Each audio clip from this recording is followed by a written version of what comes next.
Welcome back. I think this is part two or something like that. I think episode two, I do believe. Of Sayonara. It is currently. Uh, Let me get the light in here. Just about 10:50 Central Standard Time. I should be going to bed in like a couple hours, but I got what I need. Phone is now secure on a stand, although it is very, very sketchy. So at least you have stable, well, a stable stand thing. So that shouldn't be a problem no more. Uh, I guess without further ado, it's time to get into it. We should push load. Well, that's an interesting thing.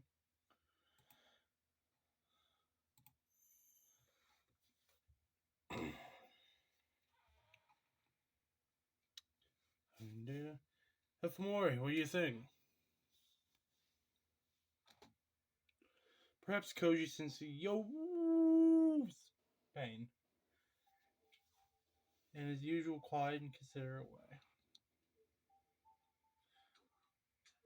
About what?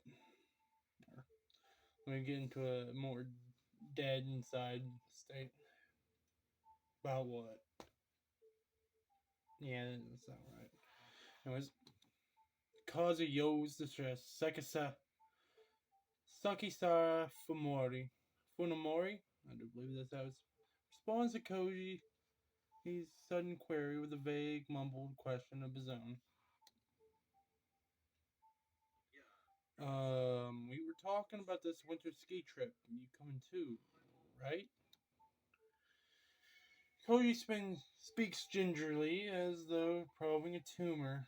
Well, that's probably because he has one in his damn head. A few months ago, he would not have hesitated to rebuke Fumimori for his attitude. Their long acquaintance has forged a strong and honest friendship. But now, I don't know.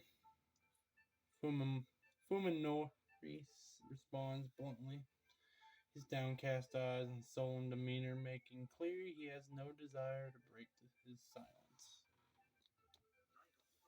You have plans? Not really. Even Koji, Fuminori's best friend, cannot communicate with him as before. What hope does Yo have of breaking through his shell? Taking him to the doctor, getting him some schizo pills, because he sees you as a damn fleshbag. You are, but you look nicer on the outside. Scars left by the events of that late summer day are still deep in all these months later. Each one of the four bears them, not only Fumin Mori. I mean, it's not like physical activity could affect your injuries, right? Not sure. I'll ask the doctor during a checkup. As though that answer drained the last of his patience, Fumimori bolts out of his chair.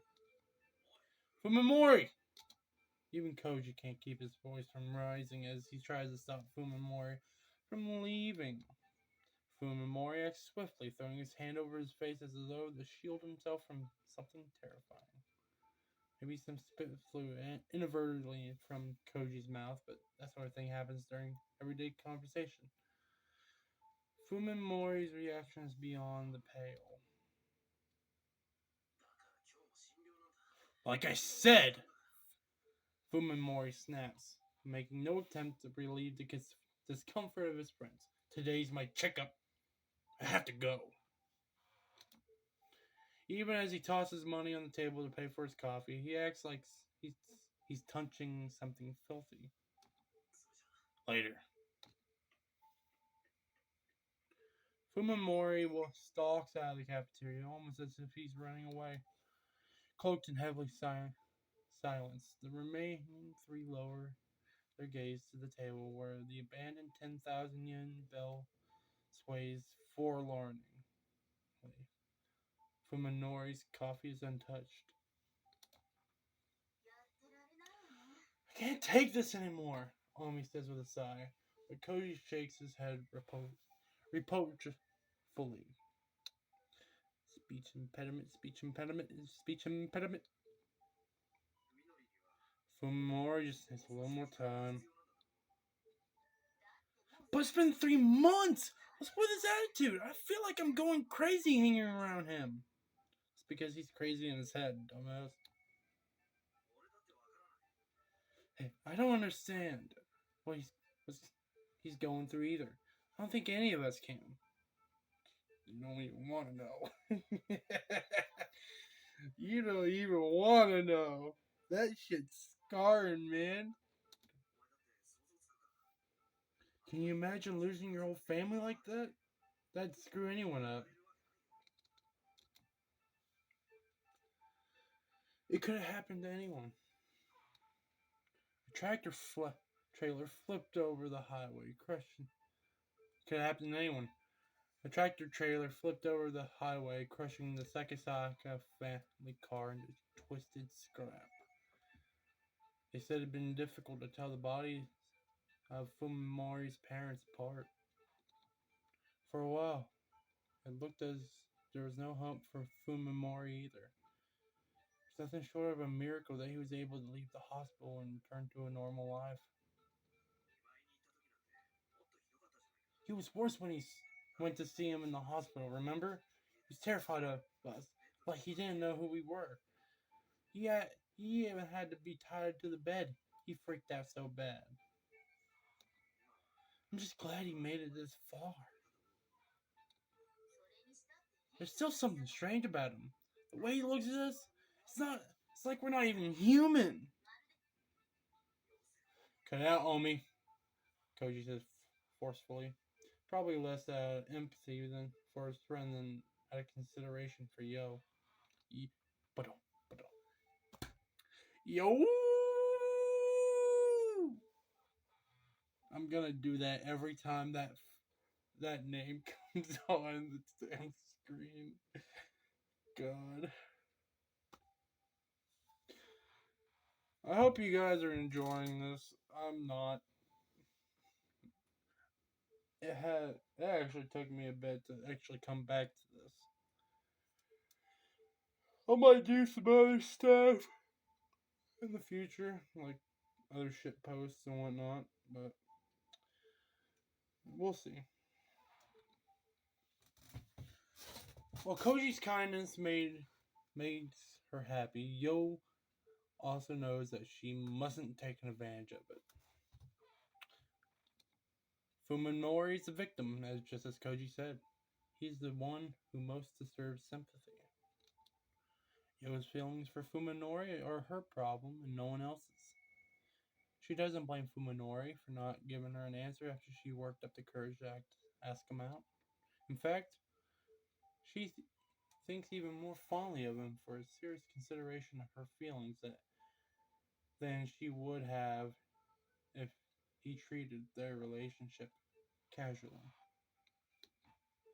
Apparently, the fact that Fuminori did not reject her was enough to make them a couple in Koji's and Omi's eyes.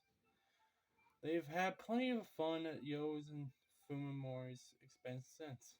Truth of it, though, is that he still hasn't given her an answer, and probably never will. After revealing her feelings to him, Yo didn't see Fuminori again until a week later, and then she could only stare at his broken body through a window of the ICU. Yeah, we got crazy up in ICU. Administer morphine, 100,000 milligrams. Let's knock his fucking ass out again.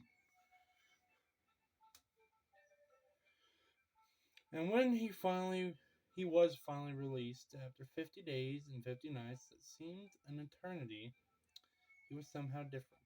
Well, after you go longer than the Noah's Ark, it changes you.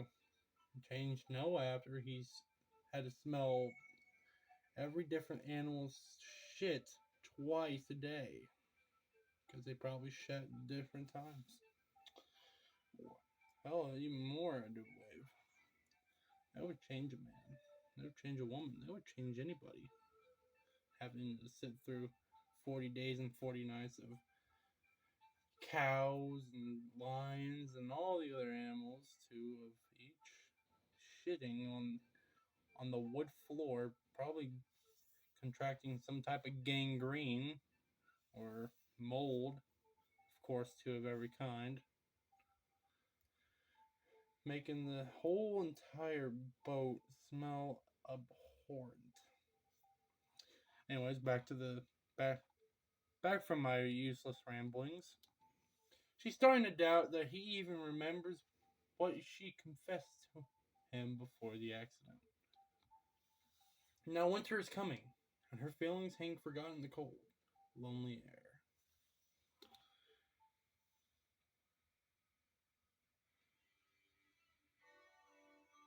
Dr. Tambo Roko.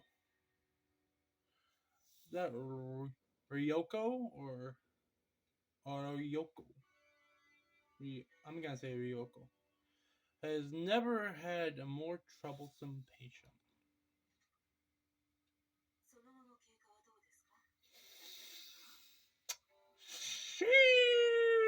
Sheesh! Thighs, boys! We got thighs! Let's look at them thighs a bit closer, eh?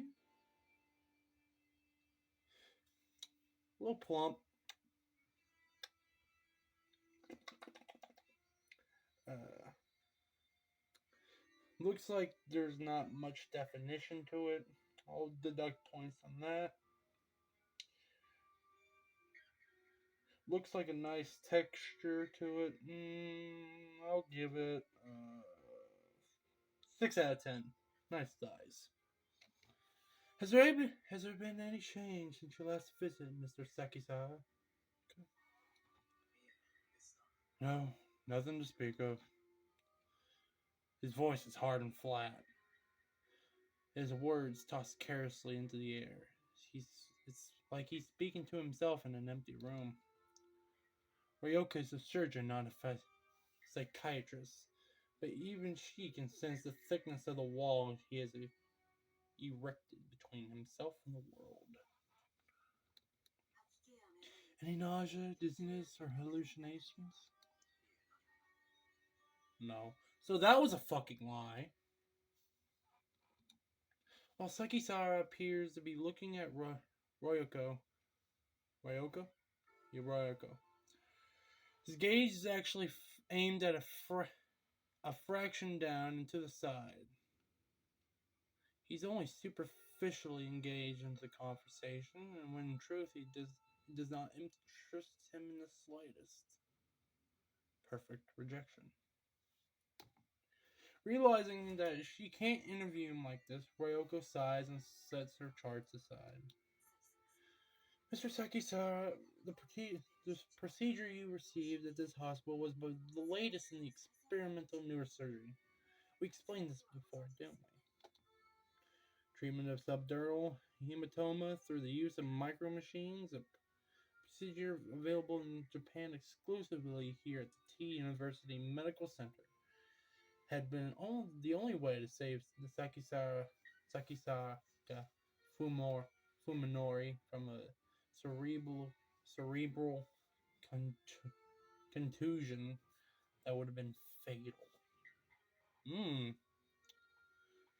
So he had no choice if he wanted to live, but he's forever scarred by it.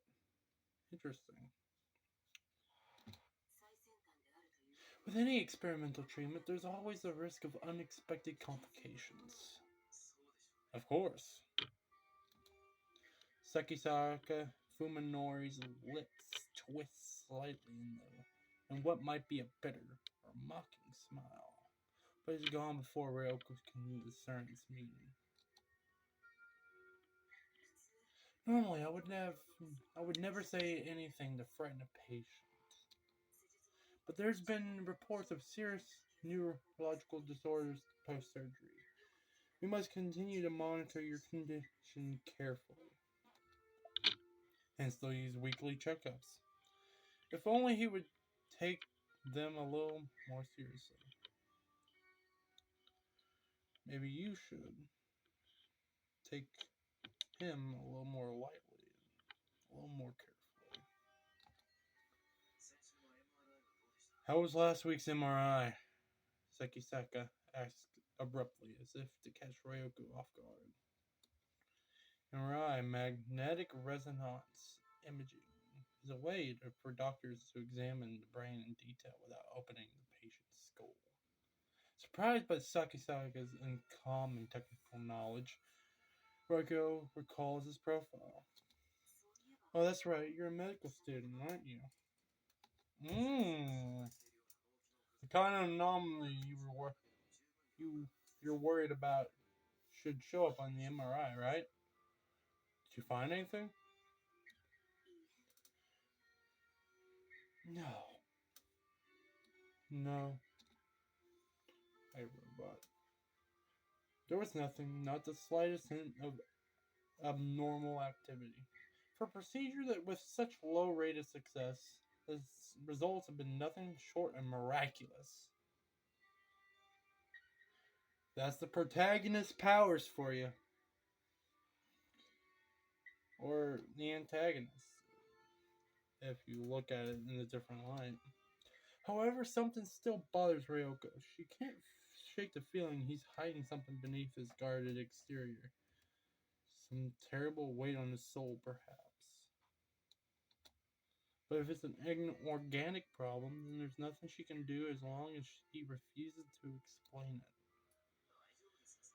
I'm fine, doctor. I've lived on my own for 3 months without any problems. What could go wrong now? Please, you know that continued observation is required after these difficult surgeries. You have to trust us a little more. I suppose you're right. I do want to trust you, doctor. Can I come to you with anything? Yes, of course. Ryoka answers, smiling to cover up her irritation.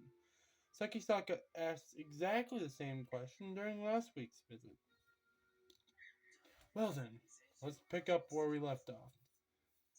Have you learned anything about Dr. Ogagi?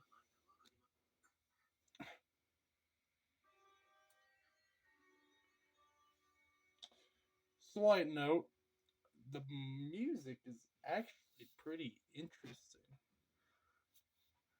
The, the musical cue there, it left a minor note in this, or major. It was off key, making a slight note of tension that's not been unrelieved. I can. That's a very interesting thing. It's almost as both the Doctor and Fuminori's tense one different, one in a different light than the other. Unable to answer, Ryoko hardens the mask of her smile.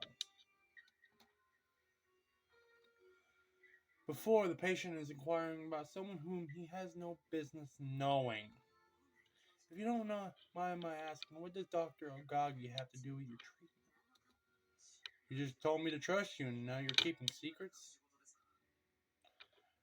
Ryoko is used to patients treating her with hostility. After all, some degree of paranoia is natural when dealing with someone who holds your life in her hands. In Sakisaka, however, she doesn't see the short-sighted impatience that other patients exhibit. His demeanor is perfectly calm, almost like a detective questioning a suspect. He left his hospital some time ago. I never had a contact with him myself. You know why he left? Yes, I believe it was personal. Ryoko answers smoothly, her earlier hesitation gone. Having decided at the outset to lie, she has no trouble doing so with a straight face. Oh, why do you keep asking about Dr. Ogagi? Do you know him? Do you know that the doctor's gone missing? No. Ryoko realizes her answer may have been a little too quick. She should have acted more surprised. I've recently become close with a relative of his. It was she who asked me to find him. Relative? Ryoko considers this with a frown. I don't think Dr. Ogaki had any relatives. Oh? Who told you that? I heard it from a nurse, Ryoko replies, remembering that she just claimed to have no contact with the man. I see. So the doctor was famous enough to have for nurses to gossip about him. He was an unusual man, I hear. But no one knows why he left the university. Got me there. Ryoko falls silent, knowing that this isn't a topic she can brush away with a smile. Sakisaka seems to have finally grasped her mood, however, as his strangely stiff tone softens a little. Doctor, I must absolutely find Dr. Ogagi. There's a girl who's lost without him. Can't you help me? Isn't this something the police should handle? Although she makes it sound like the most obvious thing in the world, the suggestion's actually a risky gamble. If Ogagi Masahito's disappearance becomes a police matter, then the university will be investigated. Everyone who was involved in the incident will be at risk of exposure. Oh, there's something here. And of course, that includes Ryoko herself. She knows, however, that Sakisaka is unlikely to go to the police. First of all, his excuse is obviously a lie. They made sure that Ogagi had no relatives who might come looking for him, which is why they could bury the truth of what happened. A mystery. But then how did Sakisaka, a mere patient, learn about Ogagi? I'll be happy to help, but there's been no word from Dr. Ogagi since he resigned last April. I can only assume he's gone on an extended vacation. I see.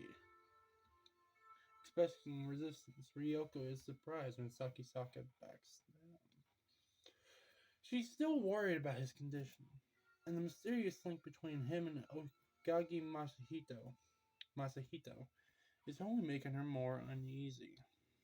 As long as he doesn't open up to her, there's nothing she can do. After a brief pause, Ryoko writes progress good on Sakisaka's chart for today. About next week appointment. How does 4 o'clock sound good? Sound before she can finish? Sakisaka's gone. I'm guessing Yep, that is absolutely weird. Looks like someone sprayed the walls with pig guts from selling the floor. You don't say. It looks like a perfectly normal hallway to me. It looks like Jason Voorhees just let his victims out of the meat grinder here. Honestly. Don't know about it. I don't want to know about it. I don't think. Yeah, Nick, you can't say you don't think I can continue. You can continue. You know you can continue because you fucking did this episode. Well, let us continue. down the rabbit hole. What color should the walls of a hospital be? White, of course. And to the creatures of rotten flesh shambling around me, I'm sure this hallway just looks as white as it should. I know intellectually that the walls are white. I know the flesh beasts are really human. I'm the one with the problem, and it's because I've accepted this that I'm able to lead something approaching a normal life. Even if my university's medical department is nowhere near as good as T University's, I'm still a medical student specializing in neurologic neurologic study of the brain. Can't fucking say shit anymore. I'm going fucking mad. I have a basic idea of what has happened to me, though it's hard to believe. This isn't a pathological condition. It's some probably some form of agonia, agnosia. Unlike anything he has ever been studied that has ever been studied before. The flesh beast called Tambo Ryoko has said other patients have developed neurological disorders after receiving the same treatment I did. So I guess I'm just another failure. Makes me want to laugh in that know-it-all doctor's face. That said, I don't blame the doctors who operated on me. After all, I do owe them my life. I know as well as anyone how low the chances of success was, and I had no other hope of survival.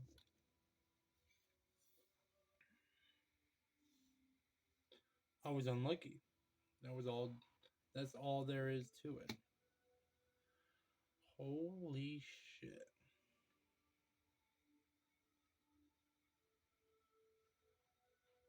I don't know if I should grossed out or amazed. But that has to be the most weirdly beautiful scenes I've ever laid my eyes on. A city made of flesh, guts, and other bobs and bits of whatever this is made out of, whatever animal this is made out of.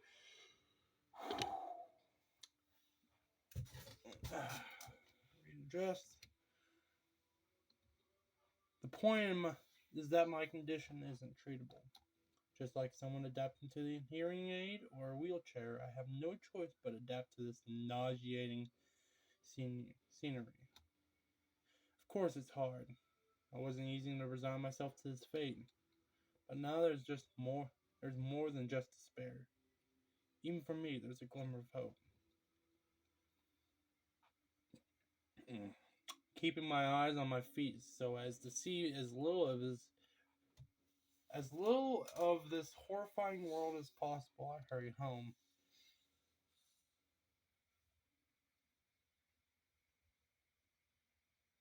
I live in a quiet suburban neighborhood in a house that's much too large for me alone. My parents, even unluckier than I was, died in the accident 3 months ago. I couldn't even go to the funeral for being in intensive care.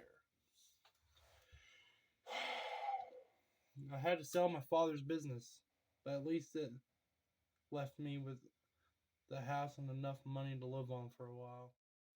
I know this is where we stopped off, but this is way in the future, Nick, trying to fix a fucky wucky that just happened. Apparently, the filming got cut off, so what you're going to be seeing is a little bit of what I missed. Of course, I'm sad, but the accident took more from me than my parents. In fact, being on my own has probably saved me. If they were still alive, my parents would have never allowed me to live with some strange girl after all.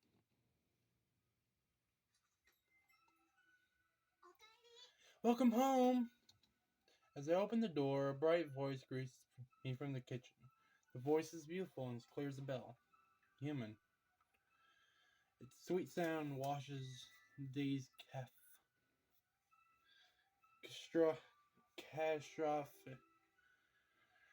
catastrophe from my memory. I'm home, Saya. Even the patter of the feet coming down the hallway is music to my ears. Nowhere else in the city can I hear such footsteps, only in this house. Saya, am I so privileged?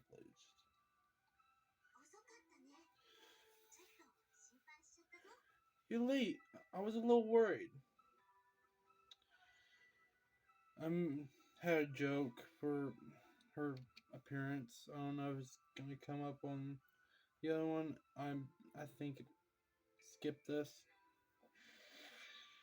I don't know. I'll check in post, but never trust Spaniards.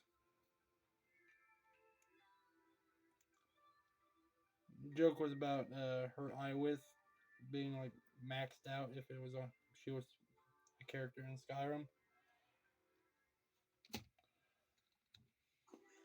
Sorry, I had to stop by the hospital today. Oh, that was today? And her smile, the inquisitive tilt of her head, is everything that I've lost. Since my accident, this girl is the only person I've met, perhaps the only person in the entire world, who does not trigger my cognitive disorder. True, her skin seems too white, and the color of her eyes and the hair and hair is probably different in reality. But even so, her form is undeniably human. It's just not her appearance and her voice, but it's also her. Sorry about that, technical difficulties. Sorry, I had to stop by the hospital today. Oh, that was today? And her smile in the and her smile in the inquisitive tilt of her head is everything that I've lost. Since my accident, this girl is the only person I've met, perhaps the only person in this entire world who does not trigger my cognitive disorder. True, her skin seems too white, color of her eyes and hair is probably different in reality, but even so, her form is undeniably human. It's not just her appearance and voice, but it's also her. As I bend down to take off my shoes, Saya wraps her arms around my neck and pulls me gently into her tiny bosom. Is it supposed to say blouse? Because I don't think it's supposed to say bosom. Bosom. Bosom. Ba-dum. By the way, let me know if you want to see let's plays of these games, especially this one, or especially this one. Yeah, this one really. Sorry about that. We may get some more technical difficulties, but shit. I think where I left off with you is before I forgot that, or was not notified that the damn thing turned off. That I was talking about things over here. This Fallout games. Yep. Her skin truly feels human, not cold or slimy, and her hair wafts from the sweet fragrance of a young girl. Kind of sus. Not gonna lie. In all the world, only Saya is pleasing to my five senses. Yikes. And what's more, she smiles at me, embraces me. She knows that she's my salvation, and for some reason is happy that I need her. If I've not met Saya, if I've been all alone in this choice filth-ridden world, I would no doubt have succumbed to the madness. It is no exaggeration to say that Seiya alone is keeping me alive. What did you do today?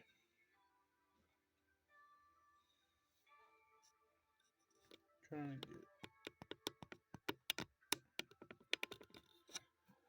Yep, that is not working as planned, so we'll just do a little bit more modifications.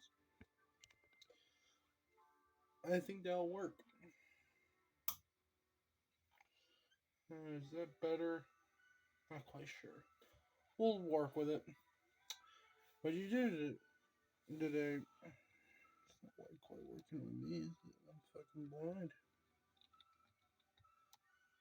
Uh, Worked in the living room. The paint's half done. Now I'm making you dinner like I learned it from the TV. Sounds good. It'll take a little longer. Can you wait? Sure. I'll do some more work in the living room. After I see the humming say off the kitchen, I step into the living room. Let's see the. Ah.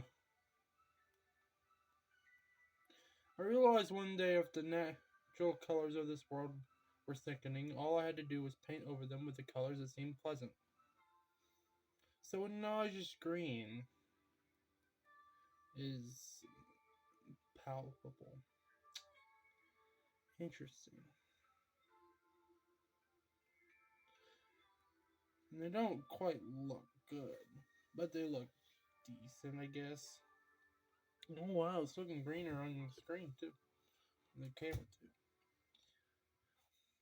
I went to the hardware store and bought every color of paint I could find, and then Saya and I tried different combinations until we found one that worked.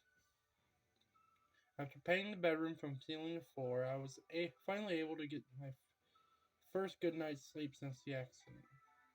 Then, when we first started in the living room, Saya, unsure what to do with the curtains, just painted carefully around the windows. Without a moment's hesitation, I tore the curtains down and painted over the glass itself. There will never be anything out there that I want to see, and as long as we keep the storm shutters closed, the neighbors probably won't think anything of it. Dinner's ready. Can you bring it in here? As she enters the living room with a tray of food. Saya sniffs the air. The paint smell doesn't bother you? Now that she mentions it, I suppose the smell of paint there must be building up in this closed room. It doesn't really bother me though. There's far worse smells outside. Does it bother you, Saya? No, I'm fine if you are.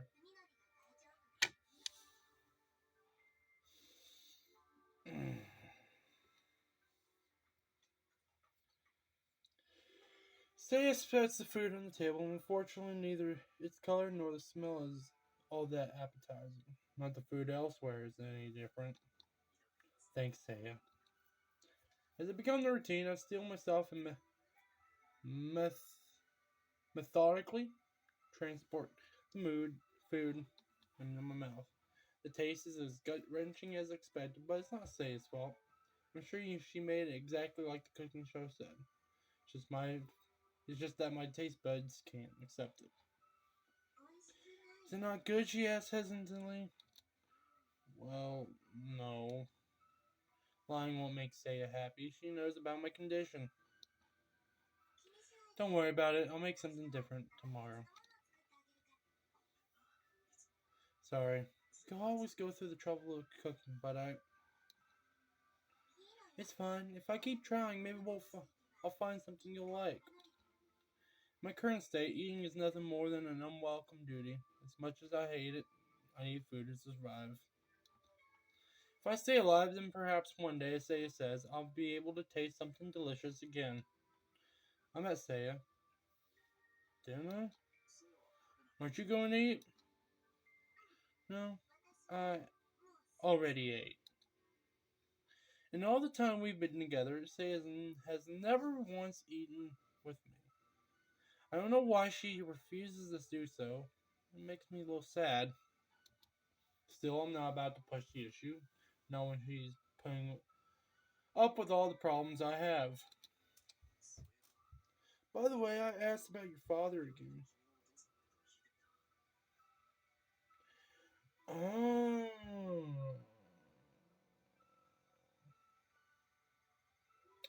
Maybe maybe she's a spirit, and not like a tumor that not like a neurological, in a different personality as I was thinking. I'm not quite sure. We'll have to we'll have to go further into this mess to find out. That's not the right one. I keep forgetting this is Sedona Uta, not kind of a shoujo.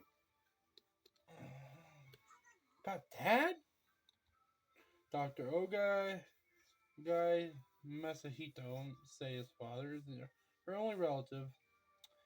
Say has asked me to unravel the mystery of his disappearance. They still won't tell me anything. I'm sorry. I thought that would happen. Oh, there goes the first problem of the night. The fact that this shit happens. Hopefully it'll be turning back on again. Oh, there it is. Hooray! I did shit. And again! It's almost like if I touch anything over here, right near the spaghetti of the wires, shit unravels. Intriguing. Maybe if I put my foot there. Hopefully I don't trip over the stand.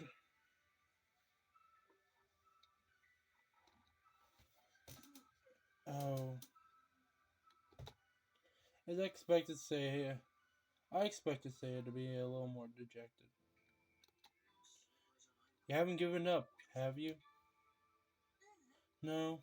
Seiya responds with an unreadable expression. It's not that. She gives a little shake of her head and then smiles at me once again.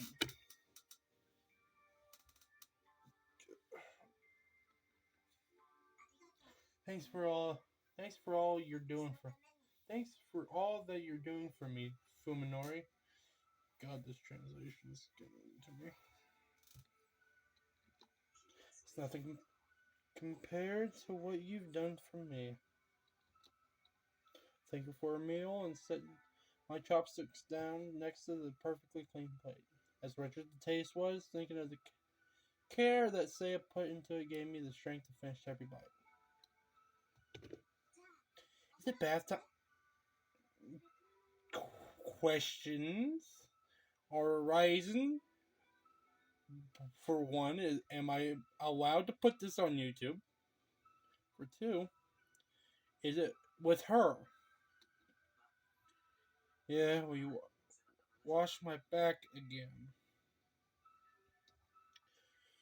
I can see why this is turning into a lolicon shit, but I'm taking my faith into